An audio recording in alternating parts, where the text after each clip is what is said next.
agenda item is a discussion and partner input on the Charlotte County Water Quality Management Plan presented by Brandon Moody of Charlotte County.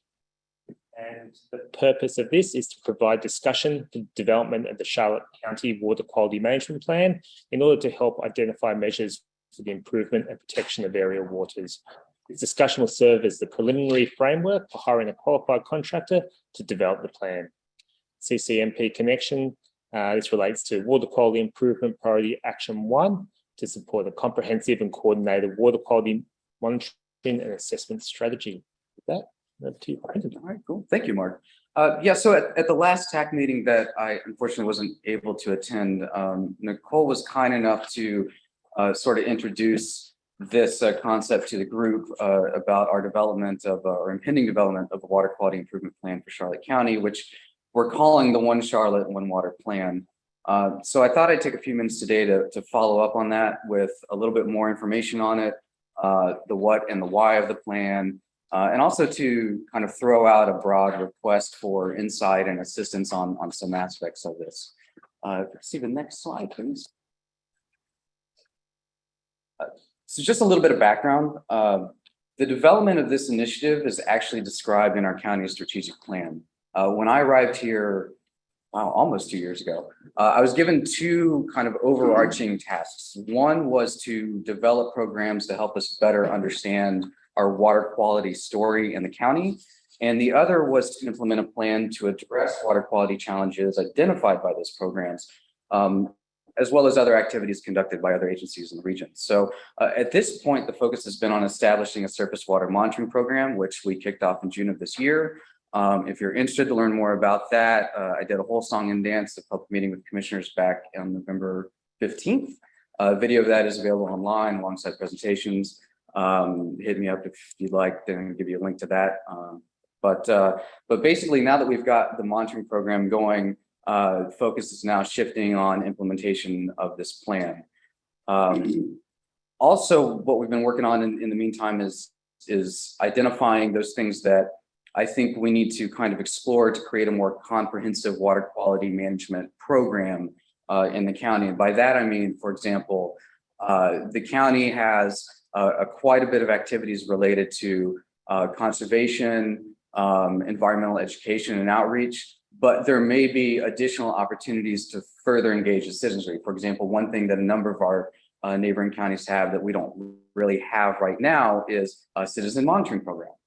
So that's an avenue for citizen engagement that I want to further explore through the auspices of this plan. So, have the next slide.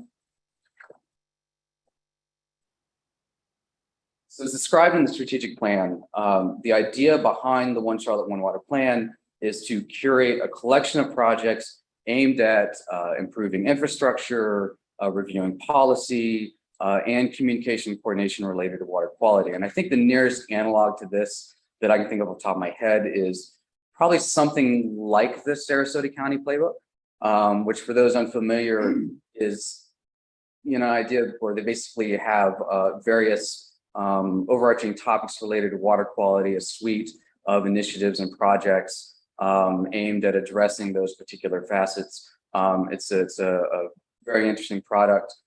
I recommend you take a look at it if you're not familiar with it. But that's the idea, is it's basically the suite of options that we would then present to the commissioners. And then upon acceptance by them, the plan will then be used as a blueprint to move forward with the initiatives contained therein. So this is basically going to be kind of my guidebook moving forward on what I'll be focusing on implementing in the future. Next slide.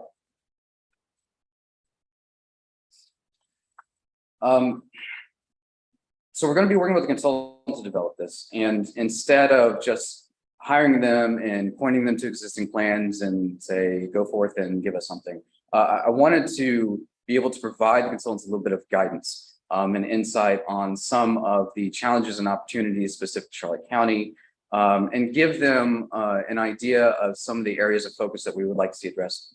And that's the document that was attached to the agenda. This is basically kind of I guess you can call it an issues and drivers document, but essentially this is the thing that I'm going to present to our consultants to help guide the overall development of this plan. And those focus areas that we have in there are some of what you see on the screen here. So there's a lot of different areas of focus, a lot of different topics that we want to address, but there's a lot that we need to do in the county. So, and this contains everything from, again, infrastructure enhancement, data collection and analysis exercises, additional research initiatives that maybe we need to look into promoting and supporting, policy review and amendments, implementation of things like green infrastructure. The next slide, looking at mechanisms for incentivizing, if we can't mandate, but incentivize enhanced stormwater mitigation design during development and construction. And of course, just as important of all of these, making sure that everything that we're doing is in alignment with all of the other state, regional, local initiatives and plans that are also active in the area. You hit the next slide for me, please.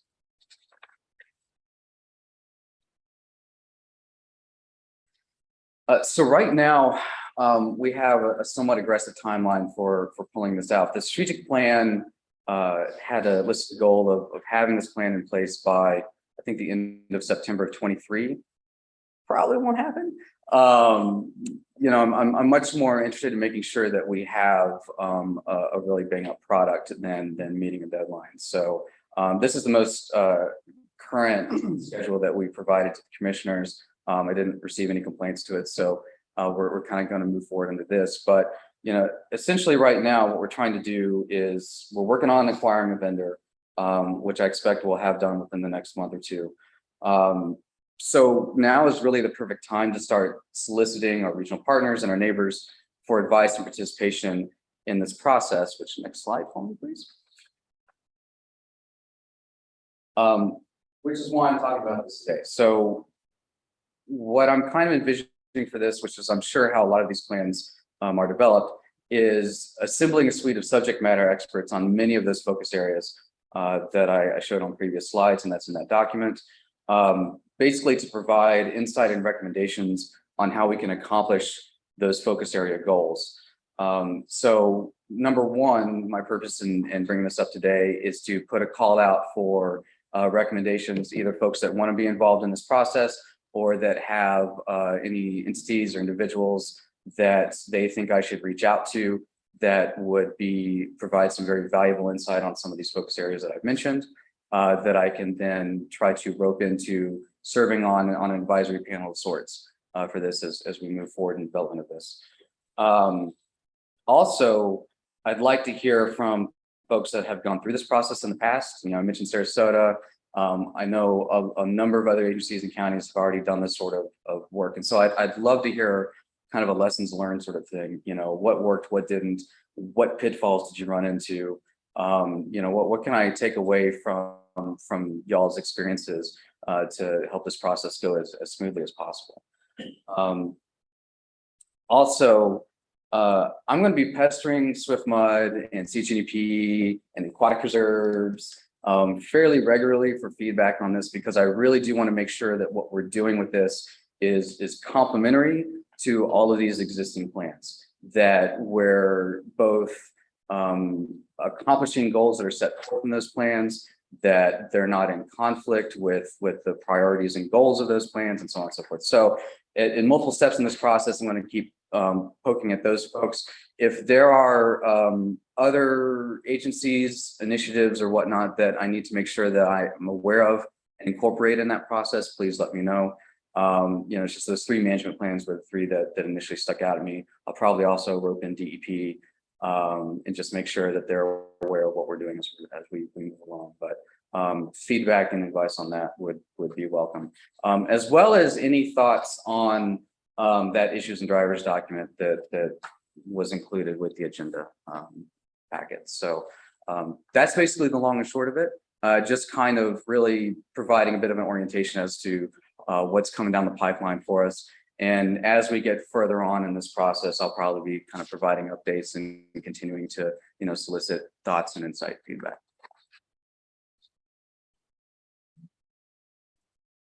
We have plenty of time for discussion, so perhaps we can use some of our time now to get any input you're looking for immediately.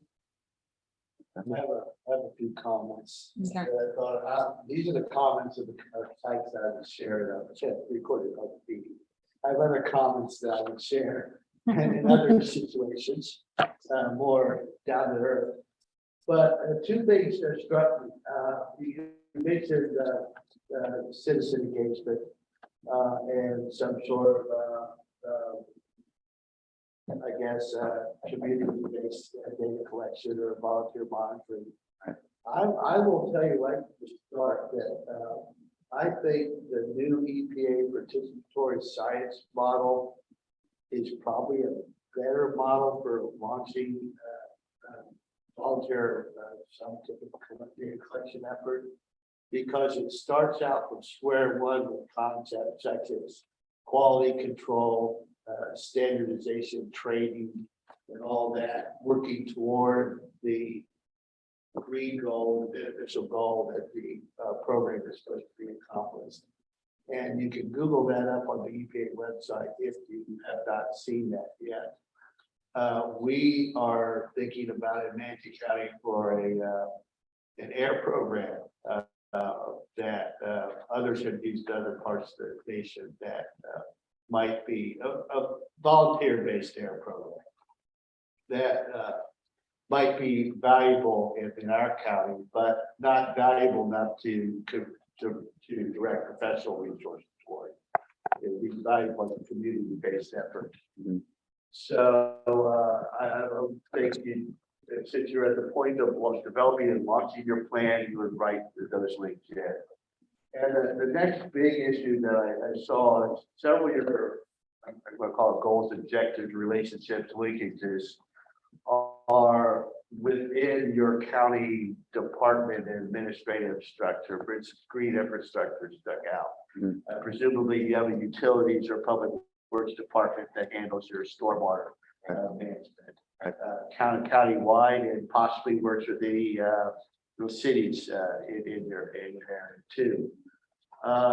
It's always been an issue with us that our public works department in Manatee County is not a big fan of green infrastructure. Not that they don't like the idea, but they're staffed to respond to stormwater issues that are within the purview of state rules, nothing extra, and they're massively overworked. Mhm. And so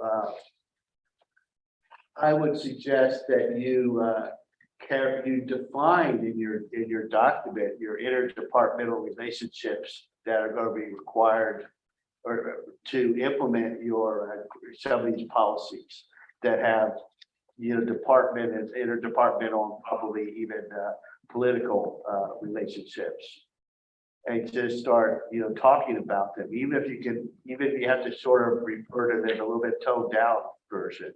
Mhm. It's good to have the language in there, I would think. And it shouldn't fit anybody and say we'll work with other departments to implement this goal, and then somehow your program, which is going to be producing water quality information, has a leg into working with that other department and approval of department heads and division directors and everybody else along the chain. That sort of relationship took a very long time to develop in Manatee County, but it's going pretty good right now. It is always tough, but it is very helpful to advance an environmental goal through your engineering and infrastructure related departments and your other departments. And that's just one example. I'm sure you have some that are unique to you. We do not have a master guidance document like you're proposing for our efforts. One reason is simply because we're so tied up with estuary programs that partition up Manatee County, pretty much completely.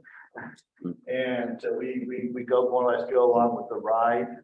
It has worked for us. But another thing that I would suggest putting in your plan is how you generally work with your citizens. As a environmental science organization over in our own natural resources department, we get a lot of citizen inquiries and complaints. And sometimes those are, you know, a result of issues that were way outside of our purview.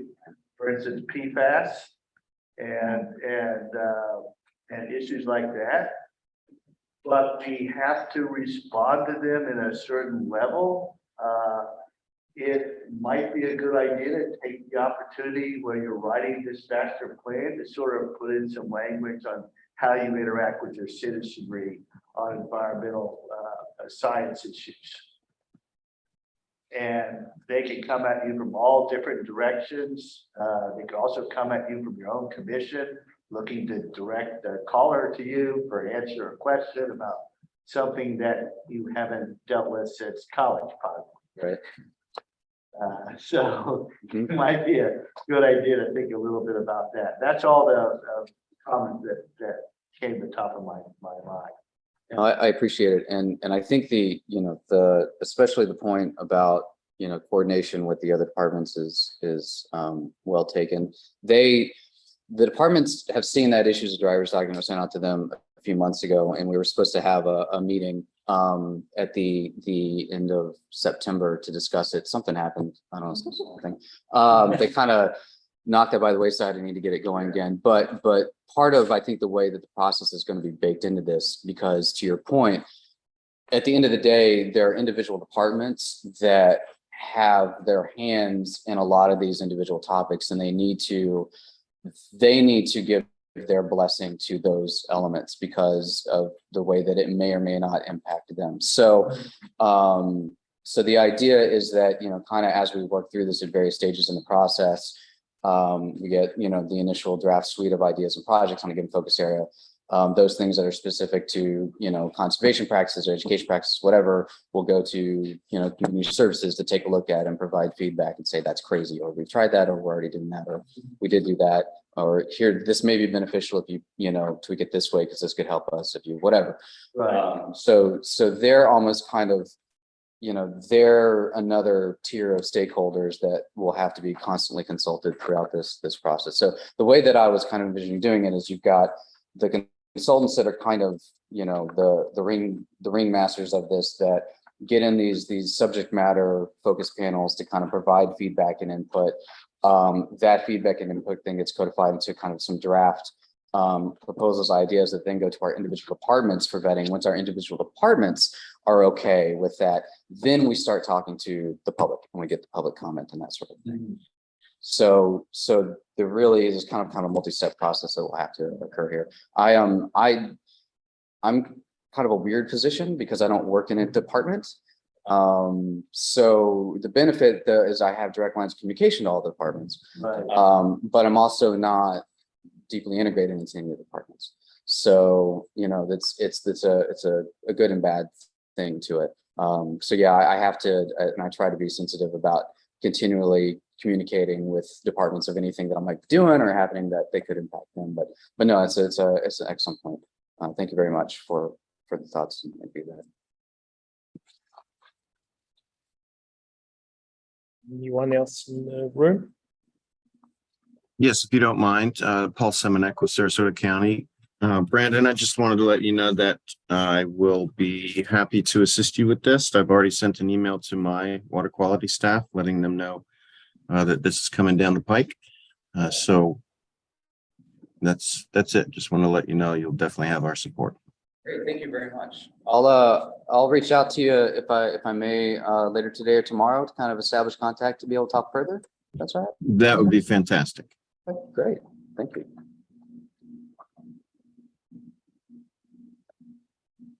On your plan under the canal sediment removal program, I don't know if you've already spoken with Justin. I feel like you have, but you've got funding allocated towards dredging of 2 canals. The navigation district can't pay for water quality projects, but we can pay for navigational improvement projects. So depending on those canals and the other ones that you're looking at, if there's a public component to the waterway, there may be opportunities for combined funding where you can use district grant funds to pay for mobilization and partial project dredging, okay, and then use your other funding source to pay for the areas that aren't eligible for WCID funding. Gotcha. Okay.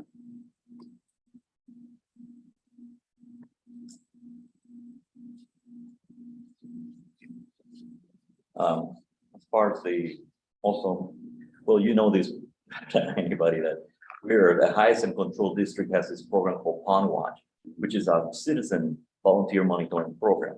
So we're really willing to work with you and then trying to give us what we have learned from that experience and what has not worked, what has worked. And I tell you, there's nothing more powerful than a bunch of citizens who wants to determine what's the condition of their pond, canal, backyard, whatever. They are really looking forward to get those numbers out in the public and then see if they're keeping in good shape or in bad shape. So I think that's the most powerful thing you can have in this program. Right. It's the support from the citizens who are willing to go and sample and then getting the response back from the county, like what are the counties doing about this? Yeah, that's a big, the citizen monitoring thing is something I'm really kind of laser focused on because I've seen it be successful in multiple arenas. In two ways. Number one, it does give the citizenry some agency and understanding what's going on in their backyard, but it also helps to fight disinformation. Because now you've got an avenue to, provide to educate those folks on what they're seeing in the water and what it means, and they're no longer getting it off the blurb on Facebook.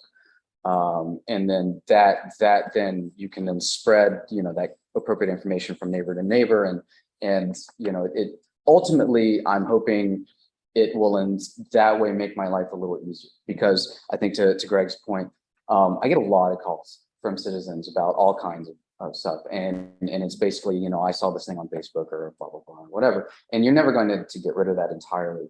But my hope is that by being even more proactive in terms of creating different ways that we can get citizens involved and therefore provide that additional level of educational outreach, that we can help tamp down on that a little bit, which I think will become more key as this county continues to grow and expand in population, which is happening at a rapid pace right now. So I think there's some language in here about centralizing the citizen efforts, which I think when it comes to water quality would probably enhance the effectiveness of the program in terms of getting the information that you want, but also in terms of, the messaging, like we talked about. It sounds like there's a million different like little water quality efforts that are going on in the county right now. And I know one of the efforts that Sea Grant is taking with Eyes on Seagrass is we're trying to expand it statewide. And basically the approach we've taken to that is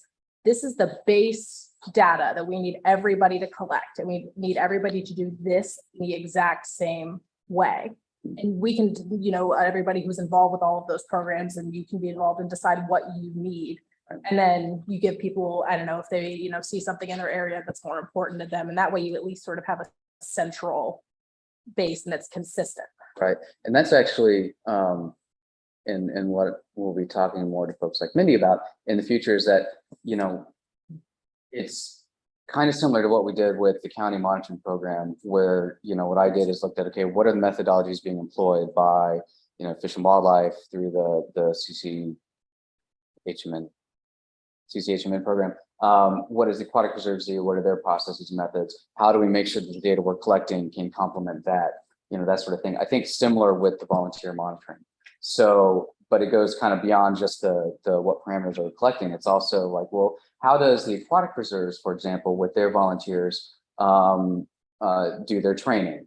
How do they design their forms? Can we do something, for example, like have our forms in a similar format, manner, whatever, to make it more consistent and easier for volunteers to be able to? It almost looks like it's kind of a similar cooperative program, even though the Aquatic Reserves program is the Aquatic Reserves program, our program is our program, whatever. But is there a way that we can kind of make it so that from a volunteer perspective, from a citizen perspective, that it's kind of a similarly interpretable and easy to execute kind of program? That's the kind of things I'm trying to mull around. I was suggesting that I know that people are, there's clearly lots of efforts going on, and like creating another one seems wild, but in terms of like trying to sort of fit into existing versus, coming forward with your message of these are the things that we would like all programs to have. So at least there's a central message that connects all of them. Right. As opposed to sort of trying to make the pieces fit together, maybe taking a more, getting on the forefront of that. And that's particularly because there's all different regulations with what data, like the Lake Watch data can't be used for regulatory stuff, and then the Chevy Walkman stuff can. So I feel like coming forward and saying, this is the information that we need for this plan might be a good approach.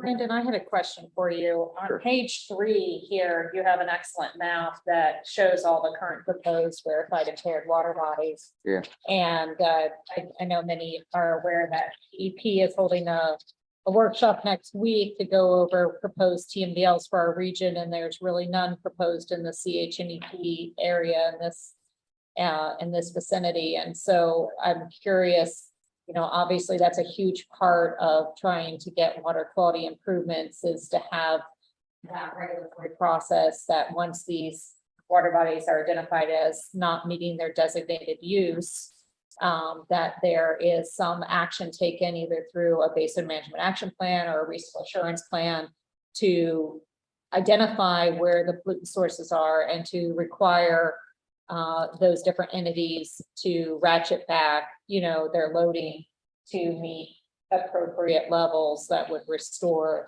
the safety of the water for its designated use and meet water quality standards. So without that being proposed at this time, I know the TAC years ago, the last go round of this process had weighed in to recommend, we had a whole workshop where we recommended that there be TMDLs for some specific areas. And I don't believe those areas in many cases have gotten TMDLs. So we could theoretically resubmit those comments during this commenting period, as well as if there was an interest on the tax part to kind of identify if there's any additional areas that we believe now warrant that type of special attention, because there is comments being taken, I believe, till the 21st by DEP on this. So I wondered if you all had been planning to look into that further, develop any kind of comment letter, if you all had any opinions,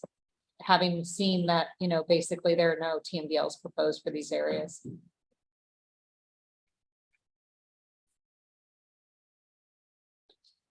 Yeah, I mean, I can tell you that, part of what I'm looking at with this plan is moving towards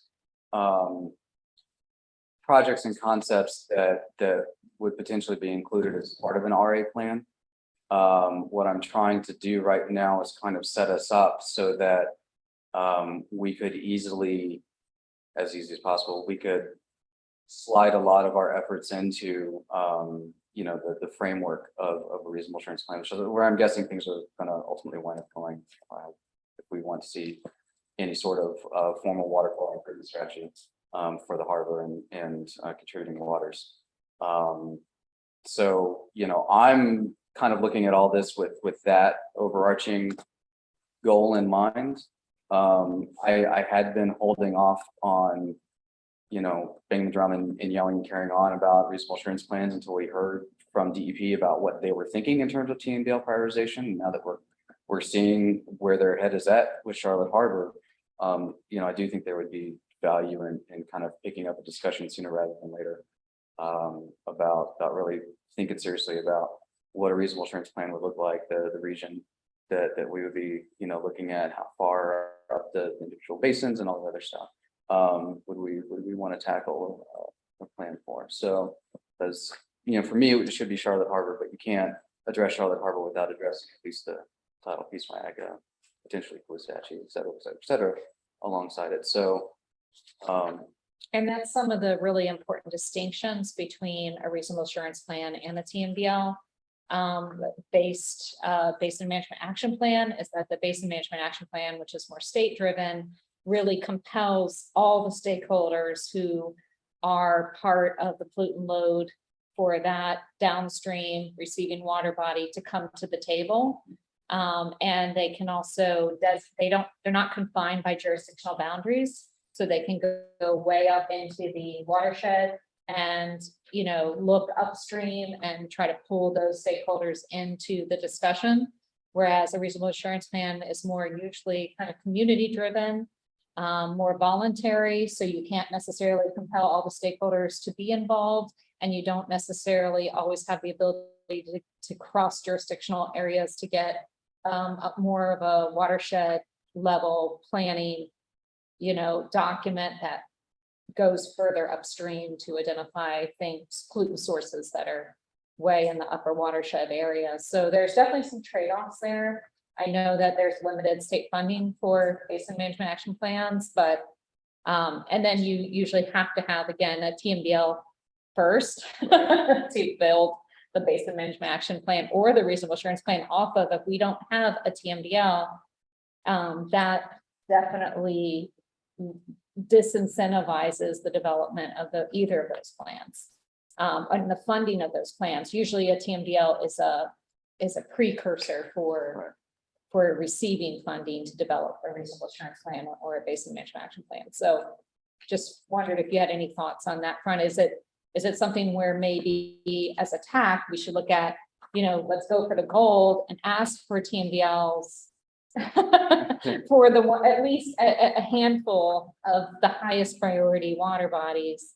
And then that would put us in a better position to get funding for a BMAP or an RA in the future. Right, so 2 points about that. One, the other goal with this plan that we're working on is we're trying to fill a gap in our ability to be competitive for certain funding for infrastructure improvement projects, because especially like a lot of DEP funding, they tend to focus on areas that have an established TMDL, have an established base management action plan. Since they don't have those, I'm kind of at a disadvantage. And so if I at least have, you know, some other board approved plan to work off of to say that we've established these as priorities, you know, for our county as means to address water quality issues we have in the region, and it's been vetted and blah, blah, blah, blah, that I have something to kind of lean on when I work towards requesting these funds. The other thing I'm kind of curious, and I know that this isn't something that could happen in time for the comment period that you're talking about with prioritization, but have we had Tampa Bay here in the past to kind of talk about their RA process, what they went through and how and I'm thinking especially of them because, you know, they're the ones that, and I don't remember a lot of the details, but they went through a process of trying to establish nutrient, like actual numeric limits and whatnot. Well, they have a nutrient management consortium, and it's a very different situation because Tampa Bay, you know, you have pretty much all the stakeholders immediately in that immediate basin, you know, that are contributing to Tampa Bay. Whereas here, you know, in Charlotte Harbor, we have the whole Peace River Basin, the whole Myakka Basin, which stretch across multiple counties. Right. So it's a little different. I think in their case, you know, I was actually working out there for Hillsborough County a long time ago during, you know, that period where that was launching. And it was really that we had a collapse of an ecosystem. All these entities were directly adjacent to that ecosystem and really had a vested interest in seeing it restored as quickly as possible. So there was a lot of different factors that came into play to bring that voluntary cooperation, which was very successful in that instance. I would say it's interesting, and we could bring them down to share their experience, but I don't know if you could extrapolate that we would have the same type of results, given that our situation is very different, where our watershed is immense and very very diverse, and the stakeholders that we need to pull in to address the downstream receiving water body problems that we're facing. Follow-up question as well, in terms of the real base level, I guess, goals and drivers, is it impairment based? Is that your main bottom line that you're trying to prevent, or is there some other metrics or other indicators that you're going to be basing actions off of, or is it just when it gets impaired, right? React? It's addressing existing impairments while also taking measures to prevent further exacerbation of those impairments. So I'm thinking in terms of, like, for example, growing population and reduction of natural areas as a result, right? Like, we don't have just a lot of people moving down here. We have a lot of people building houses and built, right? So, you know, the shape and contours of our stormwater outflows are going to be changing or have been changing quite dramatically. So it's also what can we do to minimize the impact of that as well. So it's kind of a two-parter, I guess. Presentation type thing. Yeah. Apart from the community engagement thing, it's just more of a, you know, public education outreach sort of thing. So. Another thing I think is the statewide stormwater rule, updating in that what we do know about stormwater regulations, which are decades old in Florida and haven't been updated in decades, is that new development is actually contributing to downstream loading because of insufficient stormwater retention and treatment standards on site. And so that has been an impetus from time to time for the state to look at trying to alter those. But certainly, I think that's a big piece of the puzzle, because we know in areas like, for instance, the Caloosahatchee, which recently just had a BMAP meeting, you know, they already have a TMDL, they already have a basic management action plan, and they're finding that even with millions of dollars of restoration projects going in, that they're not even holding the line, that the loading is continuing to increase and outpace the restoration reductions. So I think it is important that from a holistic standpoint, that we look at both the restoration and the regulatory side, and where we can weigh in and trying to improve requirements around stormwater, wastewater, that we should be aware of that. I wondered if that was part of your planning, is to have an active role in some way in those processes. In that particular process, I'm happy to be part of it. I'm not sure, but in terms of stormwater management in general, I mean, obviously that's a huge focus for us, because we're in a weird position here in Charlotte County in that, so coming from the East Coast, we've got big stormwater treatment areas, and we've got, you know, nice treatment wetlands that are turned into parks, and those are great options for water quality improvement. You've got the celery fields up in Sarasota County. We don't have a lot of those potential opportunities down here, because we don't have a lot of available land footprint that we could install something like that at a position in landscape that would receive a significant quantity of this, you know, water from the canals or whatnot that would provide that kind of service. And so, you know, some of the things, for example, that I do want to explore as part of the development of this plan is, what can we do in our canal systems? Right now, we have our canal systems that run straight through Port Charlotte and out into the harbor, and they're managed as a stormwater management system, as you know, they're designed to be. But what can we do to enhance those? Can we implement water quality improvement measures within the bounds of those canals? Can we adjust the way that we manage those canals to increase their capacity for water quality improvement prior to discharges out? So that could be, you know, for example, interception at the point of swales entering those canals. It could be management of the vegetation within the canals themselves, you know, that sort of thing. So, you know, what can we do with limited real estate that we have and the stormwater design that we have to try to address these runoff and inflows? And yeah, the you know, to your point, Jennifer, stormwater management at the development level, the retention ponds and whatnot are going to be a big piece of that as well. So I'm very interested to kind of stay dialed into that ongoing discussion. But yeah, there's a couple aspects specific to Charlotte County that we're trying to. Jennifer, can I ask what your experience was in trying to engage people sort of in those upper river basins that might not have like an immediate connection to what's happening downstream from them? Sea Grant has been looking at doing some programming that's sort of like, the working term is like follow the water, you know, trying to establish that connectivity piece in people's mind. And I was just curious as to what your experience was. Yeah, I'm happy to talk more offline on that, because I think there's a lot to share on that.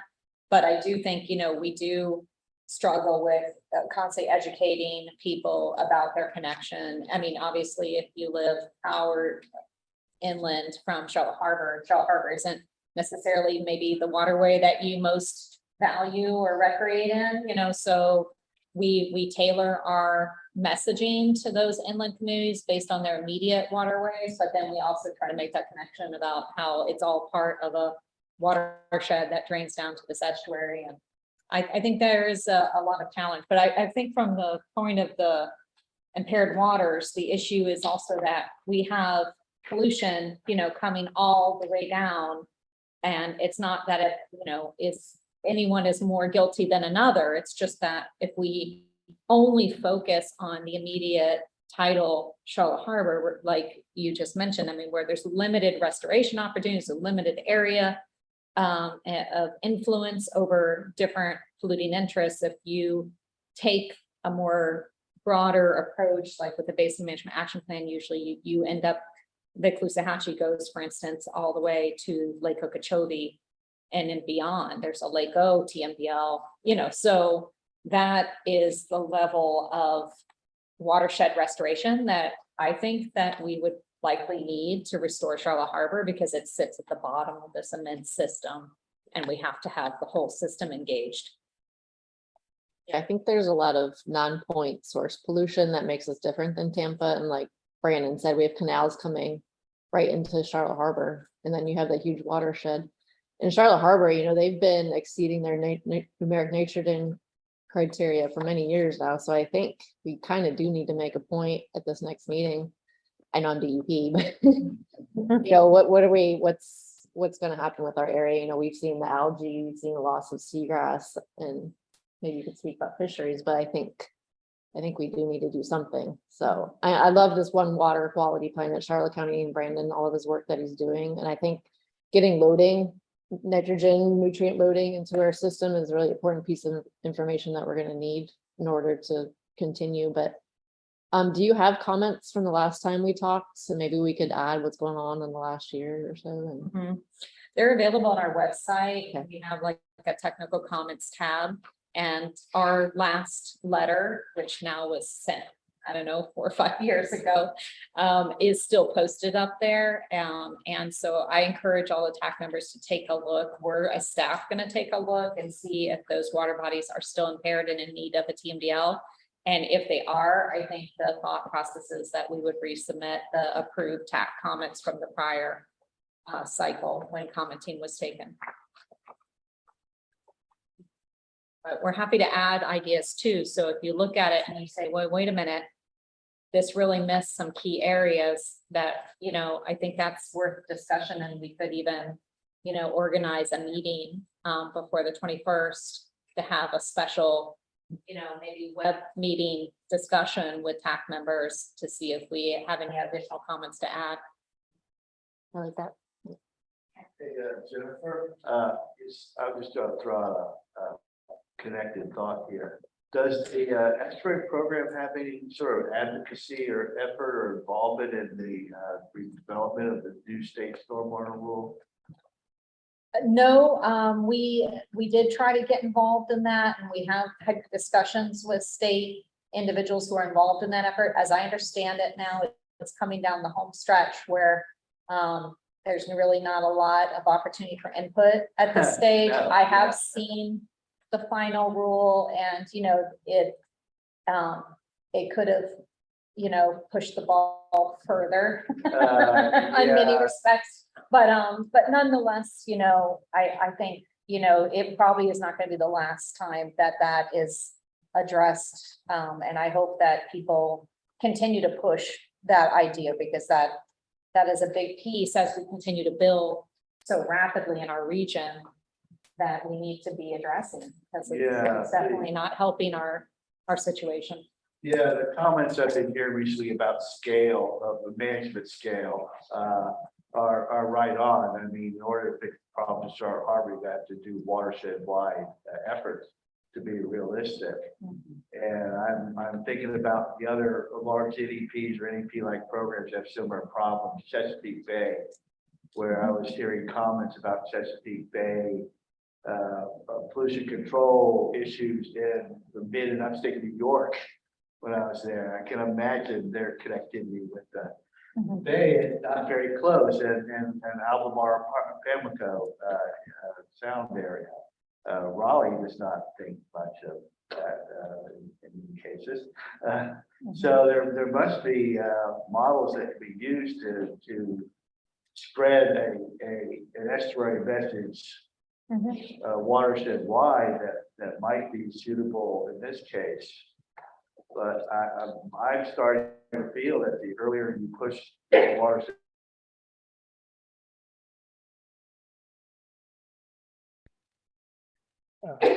Wait, sorry, Dan.